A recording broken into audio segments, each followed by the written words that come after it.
아빠, 도대체 왜 계속 우시는 거예요? 한국이 그렇게 마음에 안 드셨어요? 이제 돌아가요, 그럼. 한국의 한 식당 한국 여행을 온 포르투갈인 가족이 단란하게 식사를 하고 있는데요. 그러나 아버지로 보이는 중년 남자의 표정은 어쩐지 심상치 않습니다. 그리고 이때 눈시울이 붉어진 아버지가 눈물을 흘리기 시작합니다. 사실 이 아버지는 한국 여행을 오는 것을 탐탁치 않게 여기던 사람이었습니다. 포르투갈에도 조용하고 괜찮은 휴양지가 많은데 뭐하러 먼 동양의 나라에 돈을 쓰냐고 잔소리하던 아버지였죠. 그럼 그가 한국에 와서 왜 눈물을 흘리게 된 걸까요? 안녕하세요. 저는 포르투갈인 로자 아브리로라고 합니다. 저는 국적이 포르투갈인이긴 하나 저의 핏줄에는 동유럽 벨라드스인의 피가 흐르고 있습니다. 저희 부모님은 2000년대 헬라루스의 독재자 알렉산드르 루카셴코의 항포를 피해 포르투갈로 도망쳐 왔는데요. 포르투갈에서 8년 넘게 살고 나서야 귀화를 할 수 있었고 그 당시 저도 부모님과 함께 귀화를 하며 저희 가족은 포르투갈인이 됐습니다. 우연히 부모님의 젊을 적 사진을 본 적이 있는데 한눈에 보기에도 꽤 넉넉한 환경에서 자랐다는 것을 알 수 있었어요. 그런 환경에서 자란 부모님이 조국을 떠났을 때는 어떤 이유가 있었겠지만 부모님은 그 이유에 대해서는 단 한 번도 말해주신 적이 없습니다. 저도 포르투갈로 왔을 당시 너무 어린 나이였기 때문에 기억이 전혀 없고요. 이후 부모님은 엄청나게 고생을 많이 하셨는데요. 돈을 벌 수 있다면 뭐든지 닥치는 대로 일을 하셨고 한 푼이라도 아껴서 돈을 모았습니다. 엄청난 고생을 한 끝에 저희 가족은 포르투갈 사회에 성공적으로 적응했습니다. 저희 부모님이 가지고 계시는 가게만 해도 총 3개입니다. 카페 하나와 식당 2개를 가지고 계시죠. 넉넉한 형편이 되었지만 그동안 살아온 세월 때문일까요?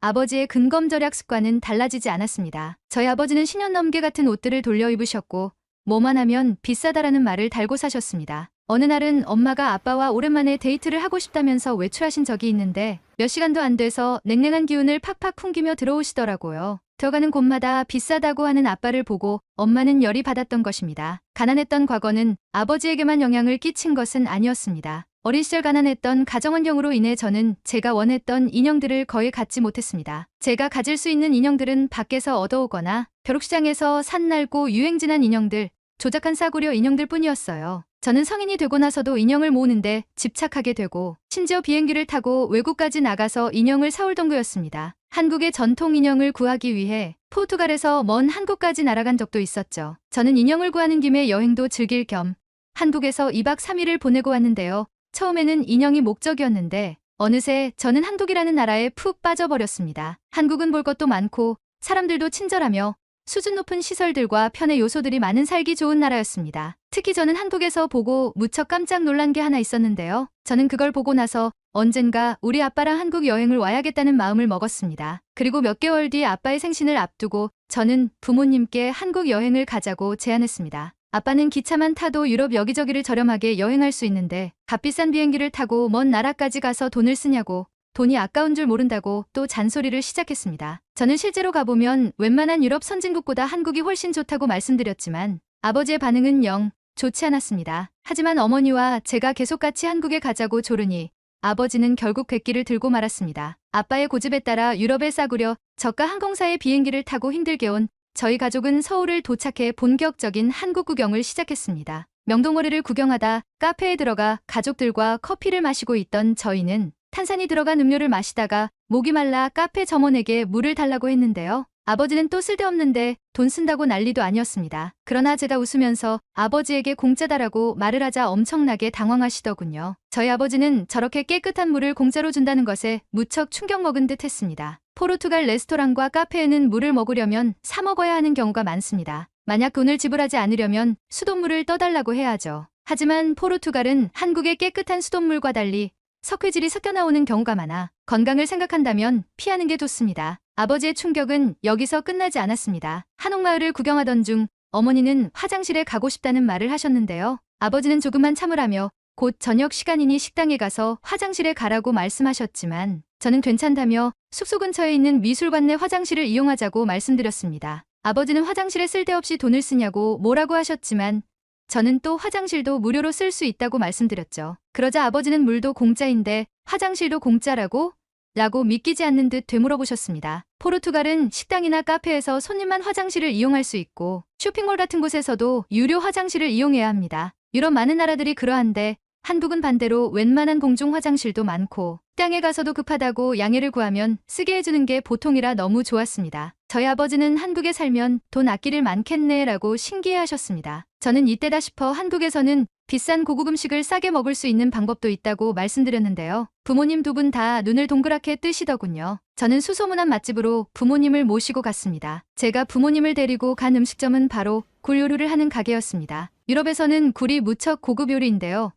굴 하나당 가격이 평균적으로 한국 돈으로 8,000원 이상이라 배부르게 먹으려면 몇십만 원 어치가 깨지는 건 각오해야 합니다. 하지만 한국에서는 굴을 배 터지게 먹어도 유럽에서보다 훨씬 적게 나와 계산서를 보고 저도 깜짝 놀랐던 기억이 납니다. 그때 마침 저희 아버지 생각이 나더군요. 어머니가 말씀하시길 아버지는 벨라루스에 있으실 때 굴을 엄청 좋아하셨다고 해요. 하지만 포르투갈에 오고 나서는 돈이 아깝다고 거의 못 드신다고 하셨어요. 과연 어머니의 말이 사실인지 평소라면 비싼데 왔다고 길길이 날뛰어야 아버지가 눈을 못 떼고 다른 테이블에 있는 굴을 뚫어져라 쳐다보고 계셨어요. 테이블에 장착된 굴찜기에 굴을 쏟아붓는데 부모님은 어마어마한 굴의 양에 입을 다물지 못했습니다. 제가 돈을 써도 아무 말 안 했던 어머니마저 저보고 너무 무리하는 거 아니냐고 걱정하셨죠. 저는 부모님을 안심시켜드리려고 굴의 가격을 말했습니다. 제가 시킨 대작 굴찜의 가격은 5만 원 유로화로 치면 약 35유로가 조금 넘는 금액이었습니다. 어머니는 믿기지 않는지 네가 가격을 잘못 본 것 아니냐고 말씀하셨습니다. 심지어 불을 쬐고 있을 동안 서비스로 생굴과 무생채, 불미역국 등의 서비스가 나오자 더 할 말을 잃으신 듯 했습니다. 포르투갈에서는 5만 원에 이런 서비스는 어림도 없거든요. 저는 부모님께 한국 사람들은 생굴을 초장에 찍어 먹는다며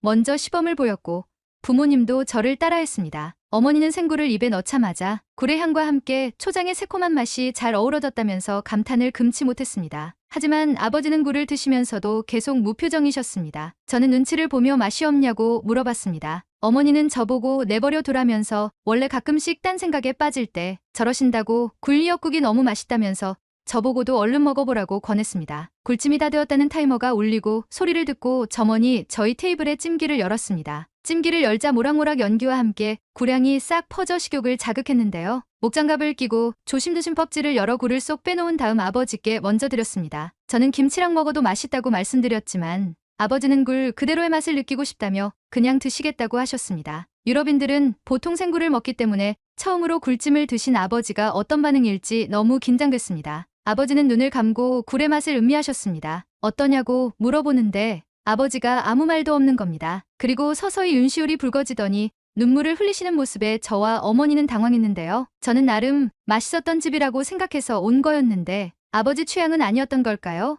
하지만 아버지는 곧 눈물을 닦으시더니 저에게 고맙다라고 말씀하셨습니다. 무뚝뚝한 아버지는 생전남에게 아쉬운 소리도 안 했지만 고맙다나 미안하다는 말도 안 하시는 분이셨습니다. 그런 아버지가 저한테 고맙다는 말을 하다니 믿기지 않더군요. 한국 굴식당에서 저는 생애 처음으로 아버지의 진짜 속마음을 들을 수 있었습니다. 아버지의 젊은 시절은 고단함의 연속이었는데요. 포르투갈어가 서툰 외국인 노동자가 할 수 있는 일은 한계가 있었고 온갖 낙노동을 하며 생계를 유지했지만 워낙 물가가 비싸니 삶은 팍팍했습니다. 그날도 일을 끝내고 퇴근한 아버지는 슈퍼에 들려 장을 보고 있었는데요. 가격을 비교해가며 살 것을 고르는 자신에게 문득 서러움을 느꼈다고 합니다. 뼈 빠지게 일해 돈을 버는데도 10센트에도 벌벌 떨어야 하는 인생이라니. 아직 젊고 충동적이던 아버지는 욱하는 마음에 내가 이렇게 열심히 사는데 먹고 싶은 것 하나 못 먹나 생각이 들어 근처 수산물 시장에서 굴을 박스채 사들고 집에 들어왔습니다. 어마어마한 굴의 양을 보고 미쳤다고 소리치는 어머니를 무시하며 열심히 굴을 까드셨다고 해요. 하지만 아버지는 곧 자신의 행동을 후회했습니다. 다음 날이 저의 4번째 생일이었기 때문입니다. 굴을 사느라 돈을 다 싸버린 아버지는 제가 갖고 싶은 인형을 사주지 못했고 속상한 마음에 저녁 내내 울었던 저는 몸살에 걸려 몸져 누웠습니다. 아파서 끙끙대는 딸을 보며 아버지는 엄청난 죄책감을 느꼈고 자기 자신만 생각한 죗값을 딸이 치른다는 생각을 떨칠 수 없다고 합니다. 그 뒤부터 아버지는 절대 돈을 허투루 쓰지 않았습니다. 자신이 버는 돈은 오로지 가족의 생계와 미래를 위해서였죠. 아버지가 살아온 삶의 행적을 들으며 우리 가족을 위해 얼마나 많은 희생을 해오셨는지가 뼈저리게 느껴졌습니다. 어머니도 감정에 북받쳐 우신 아버지가 어이없었는지 당신이 애냐면서 핀잔을 주셨는데요. 아버지는 눈물을 보인 게 창피하셨는지 괜히 이상한 딴소리만 하셨습니다. 그러니까 내가 한국에 안 온다고 했잖아. 요즘 저희 아버지는 한국도 안 가냐? 라면서 은근슬쩍 저에게 물어보시는데요. 저희 생일날 또 다시 부모님과 한국에 갈 것 같습니다. 자린고비 포르투갈 아버지가 가슴속에 묻고 있었던 진실과 가족을 향한 마음 어떻게 보셨나요? 포르투갈에서 사시는 로자 씨의 아버님께 굴로 만들면 맛있는 음식이나 한국의 맛있는 음식을 댓글로 남겨주세요. 이야기를 들어주셔서 감사합니다. 따뜻한 이야기가 널리 퍼질 수 있게 구독과 좋아요 부탁드립니다.